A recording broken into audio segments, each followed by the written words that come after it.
love, lies, and regret. I was halfway through telling my girlfriend I loved her when a guy in a suit stormed into the restaurant, dragging 3 kids behind him and shouting her name like a curse. She flinched so hard her wine nearly spilled, and I just sat there with the engagement ring box burning a hole in my pocket, watching as her face drained of all color.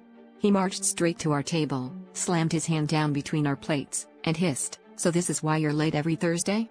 The kids just stared at their mom, then at me, like they'd seen a ghost. Turns out, the ex she told me about was very much current, and the complicated custody situation was just her making excuses for why she could never spend the night. Everything snapped into focus: the whispered calls, the mysterious texts, her panic whenever someone tagged her in the photo with me. She started sobbing, her husband's voice rising, people at nearby tables turning to stare. My hands were shaking so badly I almost dropped the ring, and for a second, I wondered if I could just disappear under the table and crawl out the back door. The husband's face was red with rage, but it was the kids, those 3 little faces caught in the crossfire, that really got me. Up until that night, I'd convinced myself I was the good guy, the one rescuing her from a loveless marriage. But as her husband yelled and the kids cried, I realized I was just as much the villain as anyone else at the table. She begged me not to leave, but I couldn't even look at her without feeling sick.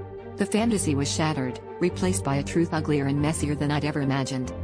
I left the ring on the table and walked out into the night, my heart pounding with shame and adrenaline. I kept telling myself I'd been tricked, that I was the victim, but deep down I knew I'd ignored every red flag because I wanted the story to end differently. The worst part is, I still miss her, even though I know I was never really hers to begin with.